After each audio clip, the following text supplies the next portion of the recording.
Welcome to the Full Moon Meditation with Spirit Fire and myself, Donna Mitchell-Moniak. It is a joy and a pleasure to be with you and to meditate together for this Summer Solstice full moon and a blue moon, a second moon in Gemini. It is just by happen chance that sometimes the full moons occur at the same time as celestial festivals, such as the solstices or the equinox. That's really a happen chance. It happens frequently enough. It's not unusual. But the full moon and the summer solstice are not the same thing at all. So when they come together, that certainly exaggerates or increases the energetics of the celestial forces that we are gathered to meditate with. And so that's quite a blessing. When we have on top of that the full moon happens to be a second full moon in a particular sign, then that's usually called a blue moon. I don't actually know the history as to why that's called a blue moon, but such it is. And again, we have this restatement or reinforcing of a particular energy. And of course, in order for that to happen, the first of the full moons would have been at literally the first day or the second day of a sign. And then the second full moon within the same sign would have to be on the last day or the day just before that, because of the 28-day cycle, and there's only 30 days in a sign. So those two things have to coincide as well. We focus, however, first on the summer solstice, and that this is the great light that we celebrate and that humanity has celebrated for millennia. Far into the dark night of time has humanity been celebrating the solstices and the equinoxes. We know that because the great megalithic buildings and edifices all around the world seem to be aligned to either the equinoxes or the solstices. In every part of the world, even on Easter Island and places like that seem to be quite removed from what we would classically call civilization, but of course we don't know about the most ancient civilizations that, according to the Master DK, have been around and cyclically arisen multiple times over the last 18 million years, that supposedly, according to him and according to some of the great Eastern doctrines, humanity has existed on our planet. This idea, however, of the light of the world we have given to us through Stonehenge, the additional idea of a portal, a gateway, a doorway. And with Stonehenge and other buildings and structures around the world that are quite ancient, in fact, far more ancient than the academics will give us as the date, they seem to quite often have a doorway, a portal, a window through which at a very particular time, and only at either the equinox or the solstice, according to the building, that the light will shine in perfectly. So that's a bit of a double entendre, if you will, that we are to understand that the light is the gateway, and that at the same time that we can align ourselves to the light and thus align ourselves to the great gateways of consciousness and enlightenment that are available to us as human beings. It is only through alignment, which of course all these buildings are focused around, to actually align to the celestial heavens and to align to these particular points in our calendar year, that in that alignment is the greatest light experienced by us all. So with that, we are reminded on a personal basis in our own personal practices and sadhanas to literally align, and that when we do, the greatest light is available to us. Equally so, if we were to talk about the equinoxes, when we align to a higher nature, then we are aligning equally to the purity and fullness of nature, of all beings. So then the equinox being about the equal light is actually additionally revealing to us that all in creation is equal in its profundity, equal in its stature in the eyes of Creator, equal also to the heart and mind of the awakening, aligned human being. So all of these factors that have to do with the variations of the sun's cycle and how the sun represents our heart, our consciousness, the path of enlightenment is the path of the sun, the path of renewal, rebirth, resurrection, phoenix rising is the path of the sun. We have that represented by the scarab beetle as well within Egypt. We have it represented by dragon in both Central America, of course, as well as in the Eastern traditions. So all of these factors are trying to constantly remind humanity that we are the light of the world, as Christ told us, and that it is imperative that we remind ourselves cyclically, and thus we do that ritualistically multiple times through the year. Remind ourselves that our alignment to our own inner light is necessary all the time, all through every day, and that as humanity consistently aligns with its own light, then we will literally be the light of the world, and it'll be that that'll make this earth a sacred planet. We add on today, before we do our meditation, we add that it happens to be the second, or the blue moon in Gemini. We, of course, are given some very fundamental ideas in each of the zodiacal signs. And within Gemini, we have the idea of the twins. With the twins, however, I want to emphasize and then take into our meditation that the twins are equal. And once again, like what was said with the equinox, the Gemini offers a similar equality or equanimity in our mind and our heart. So first off, between those two, our mind and our heart. But then secondarily, when we live from heart mind, then there is a equanimity that we can live with all beings. And so we have from the Lakota tradition, Mitakuye, O Yasune, which is all my relations. We have Namaste within the Sanskrit and Hindu tradition of we are once again all related, but we are related because of the godness and the goddessness within all of us. So that divine presence is shared by all. So it is as we look at and view one another truly as a twin of light, a twin heart mind, that again we are bringing forward the height of the qualities of Gemini, which are of deep appreciation, deep value, and we are at the same time demonstrating our capacity for an illumined, radiant, lighted mind. To live that is to live wisdom. To live that is to be aware of the ramifications of our actions, our words, our energy, down through the ages, because the ages, the future generations, are our brothers and sisters.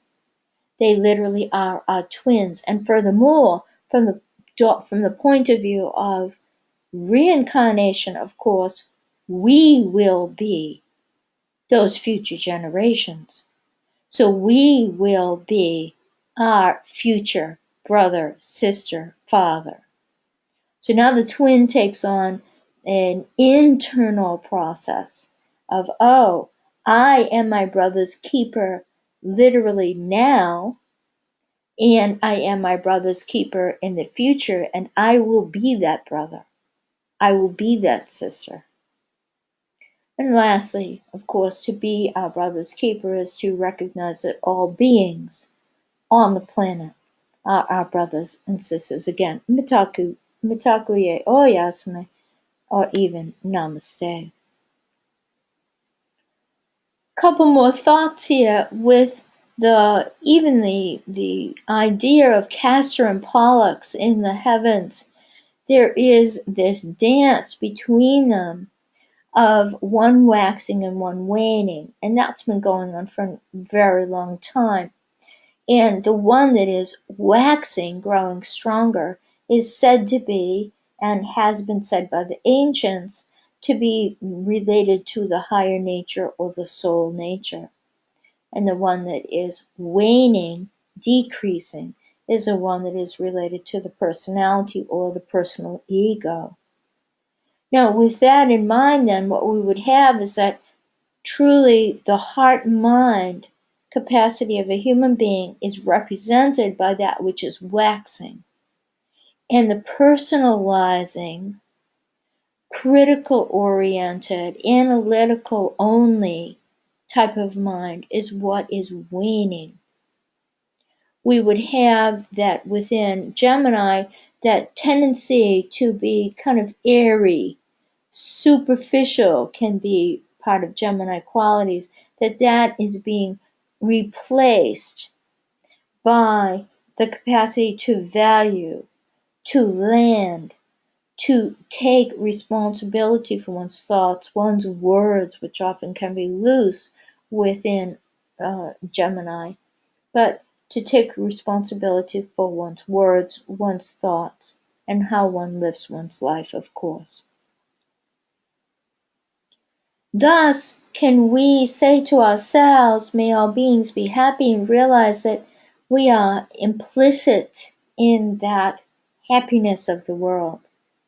That only as we recognize that heart-mind quality, that first set of twins that is right inside us, that then living from heart-mind, then we can bring forward the happiness of all beings.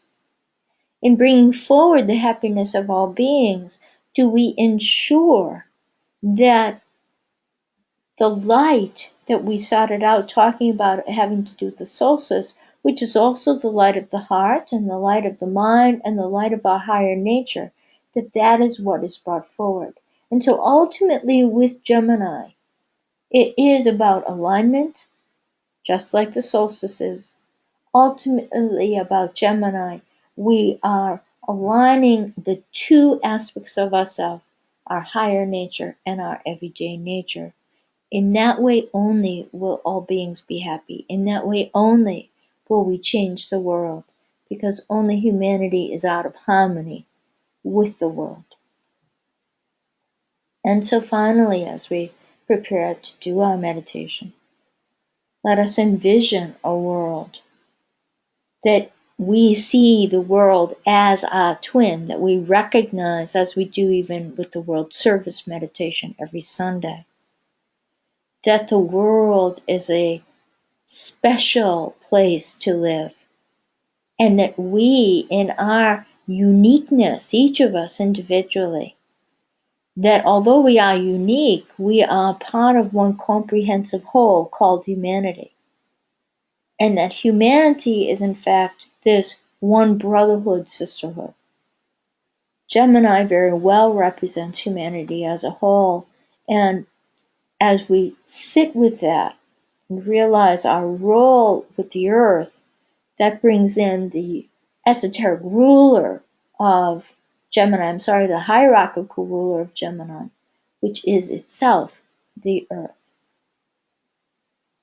We smile together.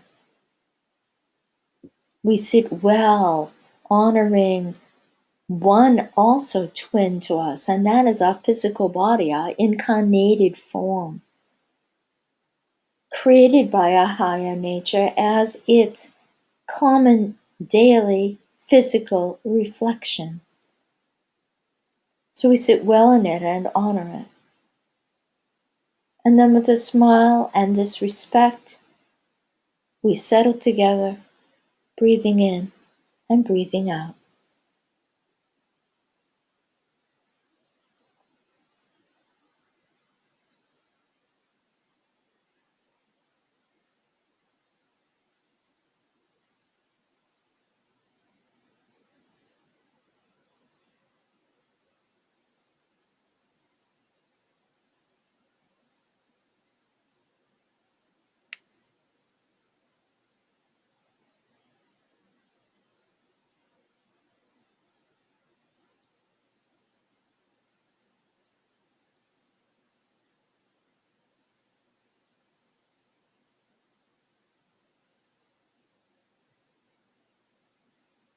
And then together we light our heart, connecting in this Namaste quality of Gemini, connecting hearts together.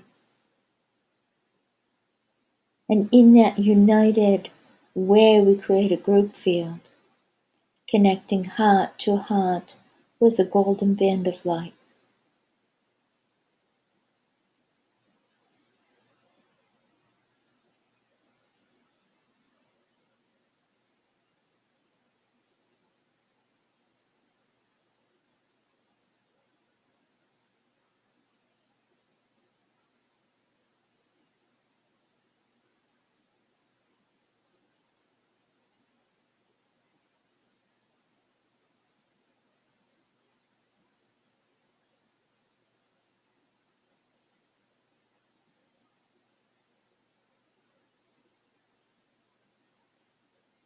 And then we light the Ajna center at the brow. And once again, envision and sense one united great alighting of the brow center by everyone.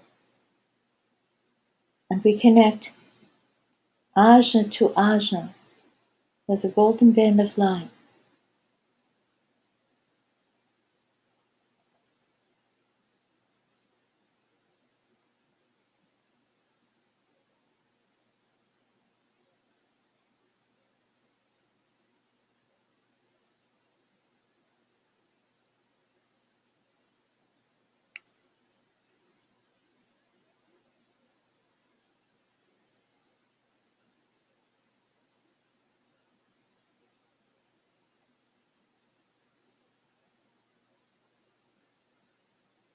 With the breath, we align it all, heart, Ajna, and now crown.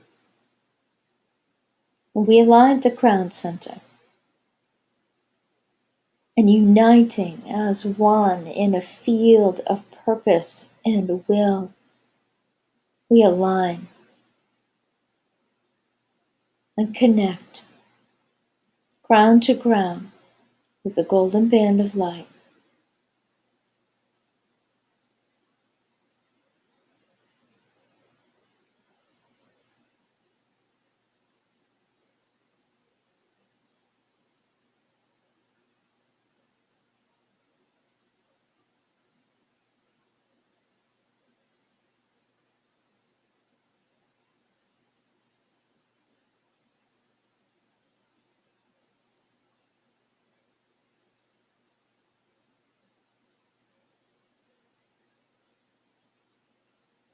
And thus do we experience ourselves as one heart, one mind, one willed intention.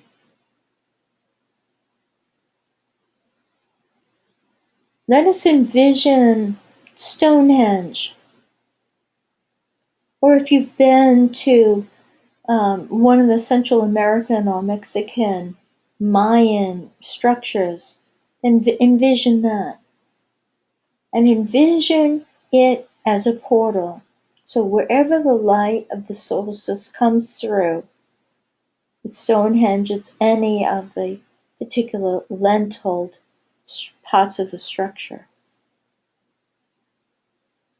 Just envision that for a moment and envision the beautiful golden light of the sun fully streaming through that portal right to your heart.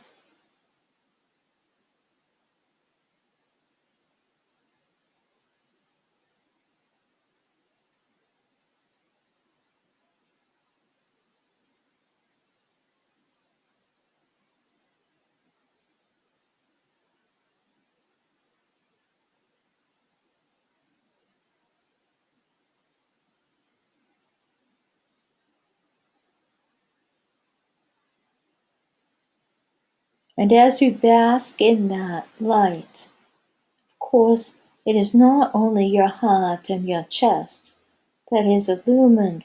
Of course, your face is too, imaginatively.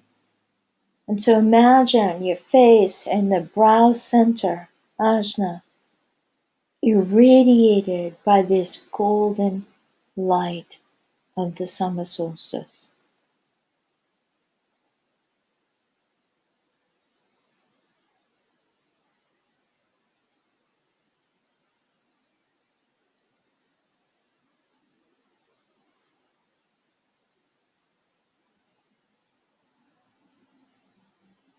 And become lost and absorbed in this golden light.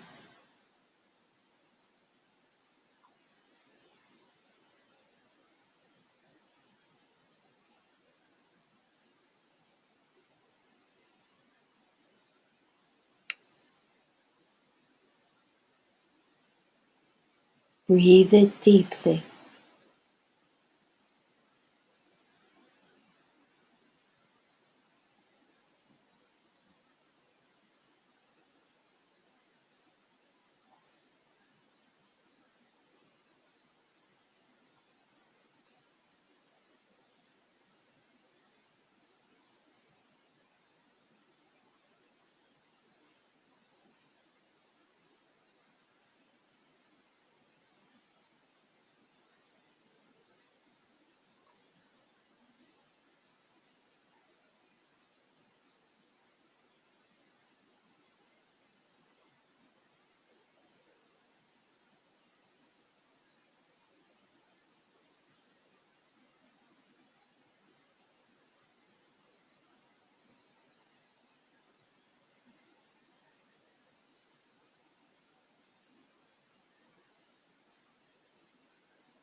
And of course, in our imagination, and factually so if we were at Stonehenge or at one of the Guatemalan or Mexican pyramids, then we would have to stand very particularly and align at the right time, in the right position, for this great light to overtake us.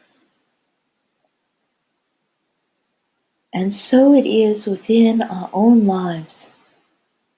We have to choose alignment. And so let us now add the vertical of alignment with our own inner light, the purity of our inner nature. Let us align with that as well. You might envision that as the soul, or a pure lotus, or another radiating sun, however you participate in that and align.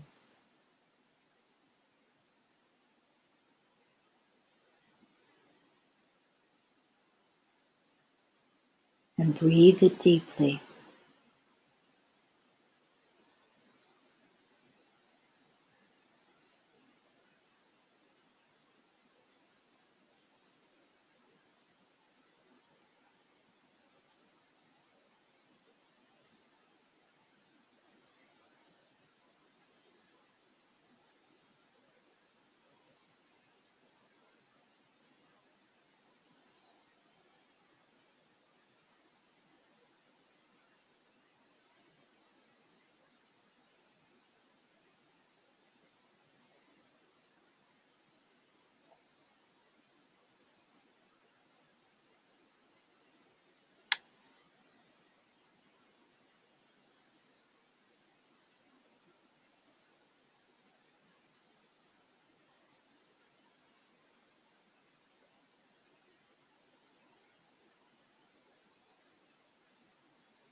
With the first alignment, imaginatively calling forward the idea of the portal, we are aligning to the summer solstice energies, to the great light of the sun and its representation to our highest and purest cosmic light. And with the second alignment to our higher nature, we are aligning with the energies of Gemini, our higher and lower selves, our twins. Hold them both. One is as if along a horizontal axis, and one is along a vertical.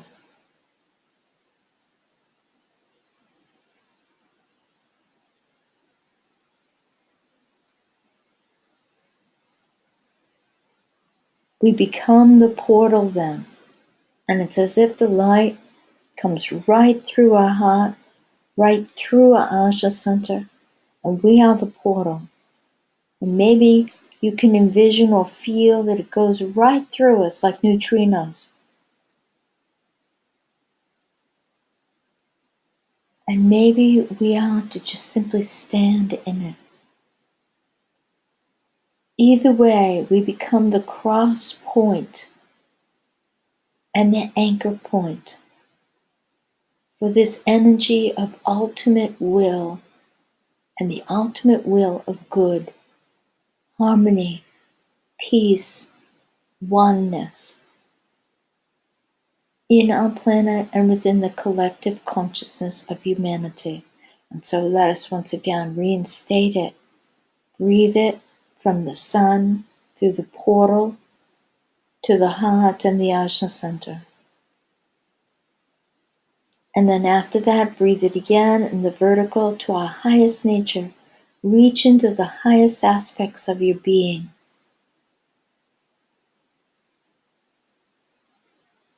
And then be that cross point where it all blends. Breathing in, breathing out, and simply being the greatest light and all of its energy.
And breathe it and be it so powerfully that we almost reverse the solstice, such that we, the meditators of the world, the people of good heart, good mind, good will, that we become the light,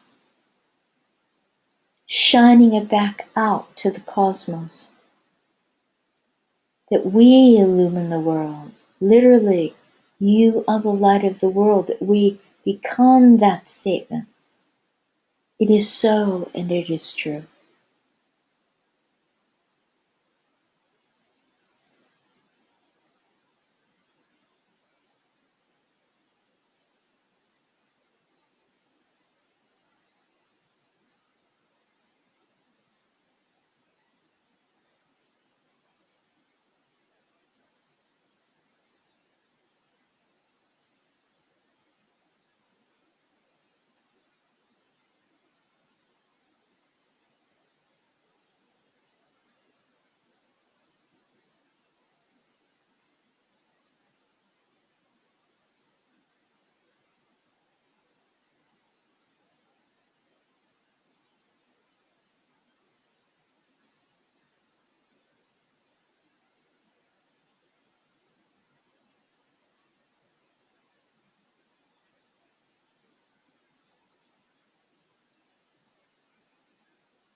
and envision that the light that you are generating spills over, emanates out, and that it kindles and invites the light of others.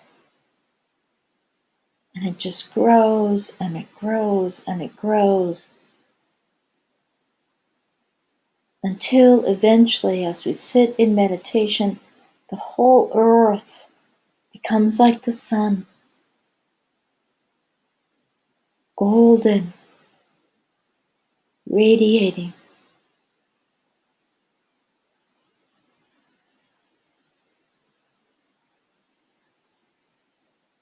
And deep at its center is its blue, its perfect jewel blue.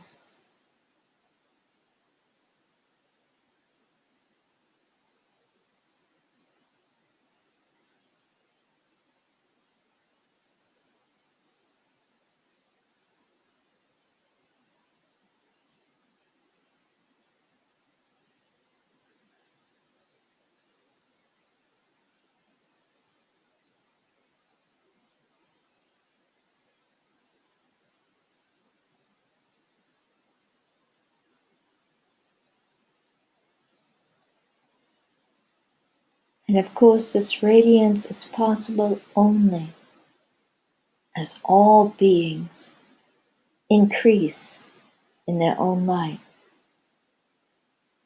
Live from heart mind as human beings, and for all the other kingdoms, live from their fullness of their capacity of their being. And we all together, as brothers, sisters, regardless of species, regardless of age, all are living in equanimity of light.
And now, as the final phase of our meditation, envision and feel the earth made sacred and all beings honored and enlightened,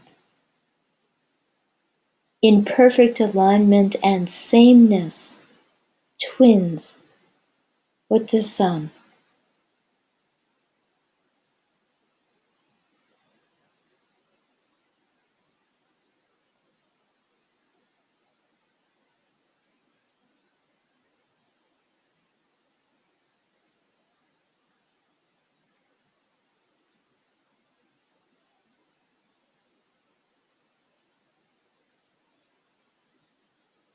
And this is reflective of ourself our highest being, our Christ consciousness, our monadic nature, our Buddha nature, our highest presence, Maha-Atman, that would be like the sun. And our refined, aligned, purified, stabilized, soul-conscious persona, aligned, equal in nature, where we have realized that yes, nirvana and samsara are one because they are states of being. We can bring goodness into the world and the whole world live nirvana. Or we can live from dividedness and the whole world lives samsara. So we align these two, earth, radiant, purified, stunning, with the sun, like a set of twins. And as we do, we are reflecting the same within us.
Let us complete with the world prayer or world mantra that you would like to say.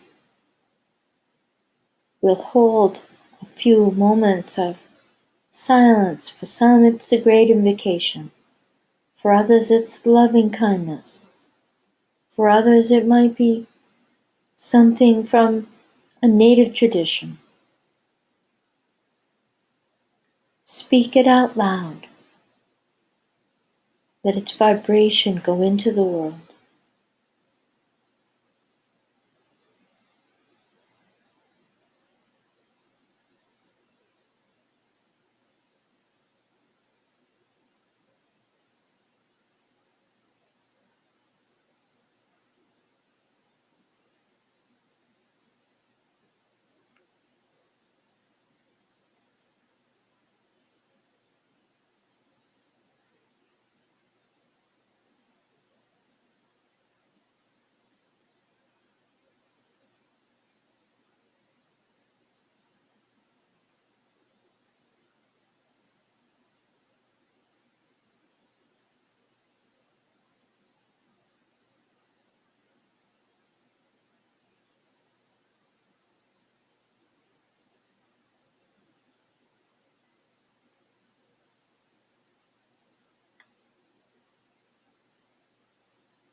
As we complete with one voice, and all the words and all the heart mind statements that we just have stated, and they are one voice of one humanity.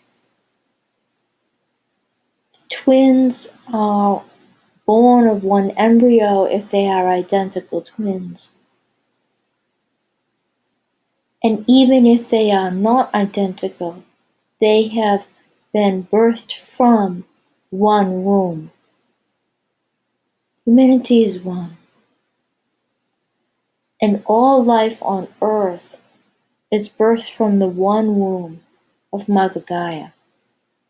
We are all equal as children, blades of grass, great trees, clouds in the sky, great rivers, human beings, wildebeests, hummingbirds. We are all children of the one mother. The same womb has birthed us all.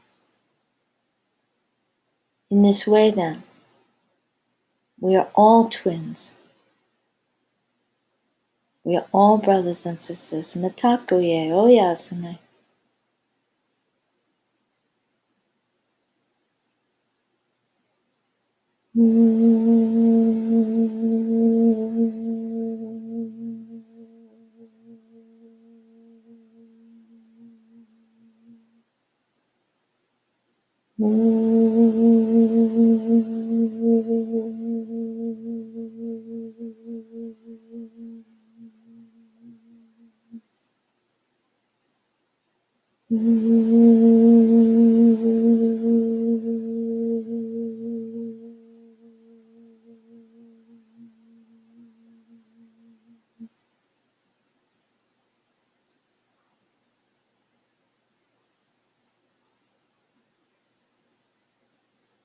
Thank you all for meditating with and for the world.